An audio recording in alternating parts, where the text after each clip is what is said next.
Lorsque vous avez débuté votre agence de production vidéo, vous aviez un objectif précis en tête, vivre de votre business. Pour certains d'entre vous, c'est une vraie passion. Pour d'autres, c'est un moyen d'obtenir une vie qui a du sens. En regardant de plus près le monde de la création vidéo, vous voyez une grande opportunité. Après tout, la vidéo est omniprésente dans notre société. Et vous avez raison, la vidéo est partout et a des applications très diverses. La vidéo aide, entre autres, les entreprises dans de nombreux domaines, que ce soit dans l'intégration de nouveaux clients ou collaborateurs, mais aussi dans leur communication. La vidéo aide les jeunes mariés à se souvenir d'un jour unique. La vidéo aide les artistes talentueux à se faire connaître. Et dans chacun de ces secteurs, il y a des centaines d'agences qui génèrent des chiffres d'affaires plus ou moins importants. Donc oui, vous avez raison, le monde a besoin de vidéastes comme vous. Alors, vous vous êtes formé à utiliser un logiciel de post-production comme Premiere Pro ou Final Cut. Vous avez acheté du matériel, appris la règle des tiers, le triangle d'exposition et toutes ces spécificités techniques liées au monde de la vidéo. Ensuite, vous vous êtes lancé. Et le temps a passé. Et je vous pose la question, qu'en est-il aujourd'hui? Avez-vous des projets plein les bras? Vivez-vous de cette activité? Si vous regardez cette vidéo, je pense que vous n'avez pas assez de clients. Mais quel est le problème au juste? Pourtant, vous êtes compétent, vous avez le matériel et vous êtes aujourd'hui en mesure de créer du bon contenu. Vous avez étoffé votre portfolio et celui-ci atteste de votre compétence. Dans un monde parfait, ça suffirait. Les personnes ayant besoin d'une vidéo vous contacteraient naturellement sur la seule base de votre compétence. Dans ce monde, tous les vidéastes seraient inscrits dans une sorte d'annuaire magique et n'importe quel client ayant besoin d'une vidéo y trouverait son compte. Dans ce monde, le client comprendrait directement la valeur de votre service et paierait le prix demandé sans rechigner. Mais, comme vous le savez sans doute, le monde n'est pas parfait. Vos clients potentiels prennent leurs décisions sur la base des informations qu'ils perçoivent autour d'eux. Et le constat est sans appel. Si le client ne vous connaît pas, il ne viendra pas vous chercher. Et aujourd'hui, c'est ça votre réalité. Je vais être sans filtre, mais c'est nécessaire pour la suite. Aujourd'hui, vous n'avez pas de vrais clients et le rêve de vivre de votre compétence vidéo commence tout doucement à s'envoler. Et comme si c'était pas assez dur comme ça, vous devez vous différencier parmi les cargaisons de nouveaux vidéastes qui inondent le marché jour après jour.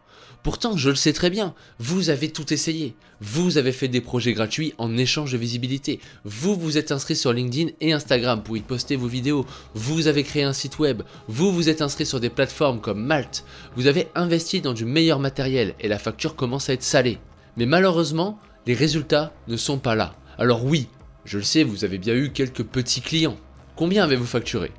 200 €? 500 €? Rien de bien sérieux. Vous savez, au fond de vous, que vous ne pouvez pas monter une agence en facturant 500 € une vidéo complète. Le problème est que ces clients que vous avez considèrent 500 € comme étant très cher. Alors imaginez si vous facturez au prix juste, par exemple 2700 €. Mais jamais ils n'accepteraient de payer cette somme. Et en plus, ils n'ont pas cet argent. Aujourd'hui, vous êtes frustré de faire du surplace depuis tout ce temps.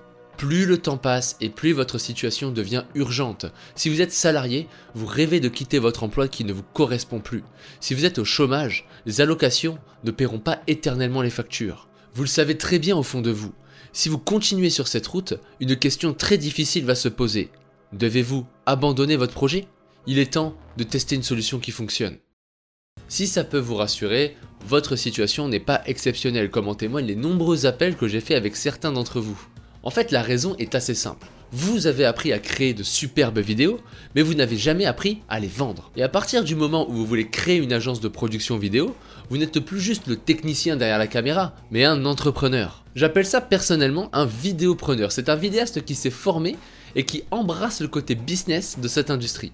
La bonne nouvelle, c'est que vous avez fait le plus dur. Le savoir-faire audiovisuel est largement plus compliqué à obtenir qu'apprendre à devenir un vidéopreneur. La mauvaise nouvelle, c'est qu'il vous reste un petit pas à faire pour apprendre les ficelles business du métier. Alors pas seulement pour vous aider à vendre vos services, mais aussi pour faire des vidéos qui vendent les services de vos clients. L'autre bonne nouvelle, c'est que dans cette vidéo, je vais vous présenter un plan d'action que vous pouvez directement appliquer pour lancer et développer votre agence de production vidéo dans les prochains mois. Comme je l'ai dit, devenir un vidéopreneur, c'est prendre à cœur le côté business de cette industrie. Votre objectif n'est pas seulement d'apporter de la technique, mais de devenir le conseiller de confiance pour votre client sur le domaine de la communication vidéo. C'est d'ailleurs un élément qui m'a été reproché par certains vidéastes qui ont retrouvé certaines de mes productions pour des clients sur mon site et qui ont relevé des imperfections dans mes vidéos. Alors, ces personnes ont raison. Et si on analyse certaines de mes productions, il y a des imperfections de colorimétrie ou d'autres choses. Mais moi je fais des vidéos qui plaisent à mon client final. Et je ne pense pas aujourd'hui qu'il y ait un seul vidéaste qui soit à 100% de ses capacités. Nous avons tous une marge de progression. La vidéo c'est avant tout de la pratique et c'est aussi beaucoup de subjectivité. Une bonne vidéo pour quelqu'un peut être une mauvaise vidéo pour d'autres. Malheureusement, beaucoup de vidéastes se concentrent plus sur comment faire la vidéo parfaite sans se soucier de la réponse à la question comment vendre ma vidéo. Et c'est sur ce point que nous prenons un virage un peu différent. Je ne fais peut-être pas de vidéos parfaites, mais je suis capable de les vendre. Et du coup, ça me laisse beaucoup plus de temps pour progresser sans être asphyxié par une pression financière. Mais n'oublions pas que la notion de qualité de vidéo reste relative. Alors oui, peut-être que pour un vidéaste chevronné qui est 4 fois plus compétent que moi et qui est un grand spécialiste de différentes techniques audiovisuelles, ben oui, ma vidéo ne sera pas folle pour lui. Mais, encore une fois, mon client lui, ce n'est pas ce qu'il regarde. Et justement, l'esprit vidéopreneur, c'est le fait de regarder du point de vue du client et de comprendre ce qu'il souhaite obtenir, pas seulement en termes techniques, mais aussi et surtout l'objectif qu'il poursuit et comment cette vidéo s'inscrit dans la réalisation de cet objectif à plus long terme. Devenir un meilleur vidéaste, c'est vouloir se différencier par la qualité. Et malheureusement, pas tout le monde peut se différencier par la qualité. Et oui, certains clients recherchent une très grande qualité d'image. Mais beaucoup d'autres poursuivent des objectifs comme la diminution des coûts ou accroître leur chiffre d'affaires, et la vidéo peut répondre à chacun de ces enjeux. La qualité principale qui aidera ces clients, c'est surtout votre capacité d'empathie, à comprendre leur point de vue pour y apporter une solution adaptée, c'est-à-dire devenir un conseiller de confiance. C'est d'ailleurs cette stratégie que j'ai appliquée fin octobre 2020 pour créer une nouvelle agence de production vidéo. Je suis reparti à zéro, pas de réseau et peu de matériel, juste mon cerveau et ma force de travail. Cette expérience a été très intéressante pour moi car j'ai pu tester sur le terrain toutes les stratégies que je préconise dans mon contenu, que ce soit le podcast, mes mails ou ma chaîne YouTube. J'ai pu vivre de la vidéo en 1 mois et dégager des revenus intéressants dans les 6 mois suivants. Dans la suite de cette vidéo, je vais vous donner mon plan exact et détailler ce qui m'a permis d'arriver à ce résultat. La première étape, indispensable, est de penser son positionnement. La première erreur de plusieurs vidéastes est de se positionner sur la thématique de la vidéo et penser que ça suffit. Alors, forcément, en tant que consommateur, la notion de thématique fait sens. Si vous voulez acheter un nouveau vélo, pour aller au travail en vélo par exemple, vous allez vous diriger vers des entreprises qui vendent des vélos sans vous poser plus de questions. Mais en tant qu'entrepreneur et surtout en tant que vidéopreneur, une thématique ne suffit pas. Vous ne pouvez pas juste faire des vidéos, vous devez aller un cran plus loin. Et si vous regardez attentivement autour de vous, les entreprises qui fonctionnent font toutes la même chose. Elles apportent une solution à un problème. Vous restez sur la thématique du vélo. Le modèle de Decathlon, le Triban 100, qui est un des premiers prix de chez Decathlon, répond aux problèmes précis des personnes qui souhaitent faire quelques kilomètres le matin et le soir pour aller sur leur lieu de travail en vélo. A l'inverse, les modèles Propel de chez Giant, qui sont plus haut de gamme, répondent aux problèmes précis des utilisateurs de vélos avancés soucieux de leur performance sur ligne droite. Le modèle TCR de la même marque est plus conçu pour les utilisateurs avancés qui souhaitent gravir des cols de montagne. Alors, loin de moi l'idée de faire la promotion des vélos ou une étude de cas marketing de la marque Giant, je veux juste mettre en évidence un élément important. Une entreprise raisonne en termes de problèmes et de solutions. L'utilisateur de vélo avancé, mais n'en a que faire du Triban 100 de Decathlon, et il veut quelque chose de plus adapté à sa situation à lui. En tant que vidéopreneur, c'est votre première étape. Quelle solution vous apportez à quel problème? Il y a ici un élément central, la notion de problème. Rappelons le fait que plus un problème est important pour une entreprise ou un particulier, plus ce sera l'objectif numéro 1 de le régler.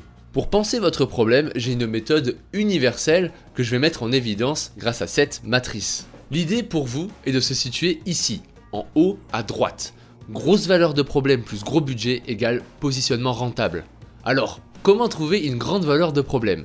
L'idée est de trouver un problème que j'appelle SUA, c'est-à-dire un problème qui cause une souffrance, urgent à résoudre et admis par le client cible. Si votre problème ne fait pas sourire votre prospect, bon, sens psychologique j'entends, il sera compliqué de faire une vente. Si votre problème n'est pas urgent, sa résolution sera remise à plus tard. Et si votre problème n'est pas admis, il sera compliqué pour vous de facturer au prix juste. Par exemple, aider les entreprises du conseil à intégrer plus facilement et rapidement de nouveaux collaborateurs grâce à des vidéos de formation répond parfaitement à un problème SUA. La souffrance est la perte d'argent et de temps liée à la formation de nouveaux collaborateurs. L'urgence est que, tant que cette solution n'est pas mise en place, l'argent continue d'être perdu, ce qui coûte cher à l'entreprise, bien plus cher que votre prestation vidéo, et ce problème est admis dans ce secteur. Mais avoir un bon problème SUA n'est pas suffisant, et il y a une autre donnée qui entre en jeu, le budget. Les artistes musicaux en sont le meilleur exemple. Ils ont une valeur de problème énorme, car les clips musicaux pèsent lourd dans la communication d'un artiste. Mais malheureusement, ils ont très peu de budget. Facturer au prix juste est très complexe sur cette cible, et les vidéastes qui font des clips ne le font pas pour l'argent, mais pour l'art et le plaisir de créer. La seule cible aujourd'hui qui a du budget et une grande valeur de problème, ce sont les entreprises. Et c'est votre première étape. Essayez de réfléchir au problème que vous résolvez et à la solution que vous y apportez. Il y a deux façons d'optimiser vos actions dans votre agence. Soit vous optimisez pour le chiffre d'affaires et votre objectif sera effectivement de trouver plusieurs clients, de les fidéliser et de faire croître vos résultats. Soit vous optimisez pour l'apprentissage. L'idée est que vous ne pouvez pas faire les deux en même temps. Et lorsque vous débutez, vous n'avez aucun client. Et donc pas de réseau, ni même connaissance de problèmes SUA particuliers chez des clients potentiels. En résumé, j'aime dire que vous avez deux pieds en dehors du marché. Et c'est normal, on commence toujours par là. Par conséquent, optimiser pour le chiffre d'affaires est complexe si vous débutez. Mieux vaut mettre un pied dans un secteur d'activité pour comprendre comment il fonctionne. Et à ce jour, le meilleur moyen de mettre un pied dans un secteur d'activité est le travail gratuit. Donc, je sais que ce concept fait débat, mais pensez-y. Vous allez devoir travailler gratuitement pour trouver un client. Lorsque vous prospectez, vous n'êtes pas rémunéré. Le mieux dans cette situation est de limiter ce temps non rémunéré. Donc, voici l'idée. Identifiez une entreprise qui a un problème SUA potentiel et qui a du budget pour la vidéo. Une fois fait, vous entrez en contact avec un décideur de cette société. Pour trouver cette entreprise, regardez autour de vous. Où travaillent vos amis? Peuvent-ils vous mettre en relation? Si ce n'est pas possible, cherchez des entreprises sur internet qui possèdent au moins 10 salariés. Ce sont des entreprises qui ont probablement le budget pour de la vidéo. Durant l'approche de votre client et votre entretien avec celui-ci, mettez directement au clair vos intentions. Vous débutez et pour étoffer votre portfolio, vous offrez la première prestation. C'est-à-dire que les prochaines prestations pour ce client, s'il y en a, seront facturées au prix. Une fois le projet terminé, tout le monde est gagnant. Le client a sa vidéo, vous avez une relation avec un décideur et vous pouvez commencer à prospecter d'autres entreprises grâce à votre projet. Pour donner un exemple concret, si je devais recommencer aujourd'hui, je ferais comme ça. J'ai un ami qui travaille chez Safran. Bon, Safran, pour ceux qui ne connaissent pas, c'est une entreprise énorme. Je pourrais proposer à cette personne mes services vidéo gratuitement, offrir la première prestation et réaliser une vidéo pour Safran. Une fois cette vidéo en poche, je garde contact avec les personnes que j'ai rencontrées chez Safran. Je vais démarcher d'autres entreprises comme Airbus ou Capgemini en disant « Bonjour, j'ai réalisé un projet récemment pour Safran. Voilà ce qu'on a fait, voilà comment Safran a utilisé cette vidéo. Est-ce que ça vous intéresse ?» Ce qui nous emmène tout droit à notre partie 3. Alors, il y a plein de manières de trouver de nouveaux clients. Mais si je devais résumer l'idée générale, je dirais ceci. Réfléchissez à votre processus commercial. Comment un client vous découvre? Comment vous entrez en contact avec lui? Et comment vous mettez en avant une solution bénéfique pour lui? Par exemple, dans mon agence, actuellement, j'ai plusieurs systèmes en place. Le premier et le plus puissant pour moi est tout simplement le démarchage par mail. Premièrement, j'identifie des décideurs intéressants qui sont dans une situation que je connais. Et je sais aussi que mon service peut les aider. Ensuite, je leur envoie un mail personnalisé qui renvoie vers un bref appel téléphonique. Je book des rendez-vous, je crée une relation. Puis, si je peux aider ces entreprises grâce à mes compétences audiovisuelles, on passe à l'étape de la transaction. En parallèle, je fais un petit peu de contenu sur LinkedIn, contenu qui conduit sur des appels, puis possiblement vers des ventes. Ce qui est intéressant ici, c'est le fait que je laisse peu de choses au hasard. Avant de contacter un prospect, je l'identifie, je m'intéresse à lui, j'essaie de comprendre son environnement et comment je pourrais possiblement l'aider au-delà de la technique vidéo. Voilà des questions intéressantes que je vais me poser. Est-ce que des concurrents ont mis en place des stratégies vidéo qui ont payé? Est-ce que j'ai travaillé avec des clients similaires sur des projets qui ont eu de bons résultats? Lorsque je travaille avec une entreprise, je garde le contact, je fais des suivis pour savoir comment ils ont utilisé les vidéos. Est-ce que les vidéos ont eu le succès attendu? Est-ce qu'ils ont d'autres projets sur le feu? Est-ce que j'ai un projet potentiellement intéressant pour leur entreprise? Ce qui est important ici, c'est que obtenir un nouveau client est beaucoup plus dur que travailler avec un ancien client. Et c'est justement tout l'intérêt des suivis. Gardez contact avec vos anciens clients, toujours. Si vous êtes encore là dans cette vidéo, c'est que vous êtes sans doute motivé à lancer et développer votre agence. J'ai une proposition à vous faire. Écoutez-la jusqu'au bout et vous déciderez ensuite si cette proposition est intéressante ou non. Aujourd'hui, donc du 10 juin jusqu'au 17 juin, avec Antoine, on ouvre les portes de notre nouvelle formation. C'est une formation complète pour vous aider à lancer et développer votre agence de production vidéo.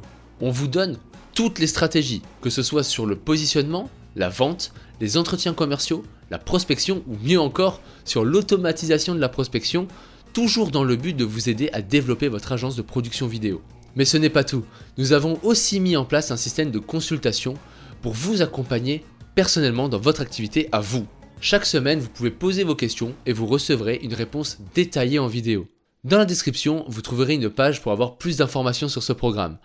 Pour ma part, je vous laisse là, je vous dis à bientôt et bon courage dans vos projets. Salut, moi je m'appelle Damien, donc j'ai 35 ans. Et donc j'étais un peu bloqué à un certain seuil de chiffre d'affaires. J'étais bloqué vers les 30 000. C'est très compliqué pour moi parce que je n'arrivais pas à aboutir à des ventes. Mais je me suis très vite rendu compte que je devenais un peu bloqué et qu'il fallait absolument que je prenne une formation en marketing. Quand j'ai rencontré Antoine, je lui ai dit « Est-ce que tu as une solution pour moi? Est-ce que tu penses qu'on peut arriver à faire quelque chose ?» Voilà, ce qui a été génial avec la formation avec Antoine, c'est les simulations. Et là, après plusieurs mois avec Antoine, ce qui s'est passé, c'est que en fait, sur la même période, l'année d'après, c'est-à-dire en 2020, j'ai réalisé exactement 20 200 € de chiffre d'affaires. Ça m'a permis de créer, on va dire, encore une fois, un mindset et surtout de comprendre pourquoi est-ce qu'il fallait pas baisser mon prix. Et donc ça, c'est un énorme plus. Et c'est en travaillant en fait sur plusieurs mois que j'ai réussi à acquérir cette compétence. Il y aurait 1000 trucs à dire parce qu'on a vécu vraiment plein de moments, on a dépassé plein de défis et là j'essaie d'être succinct pour donner un exemple simple. Et donc il avait contacté plusieurs personnes et donc j'ai tout de suite en fait su quoi dire. J'aurais jamais réussi à faire ça avant. Donc clairement, moi je vous recommande vraiment la formation de manière vraiment transparente. C'est vraiment une très bonne formation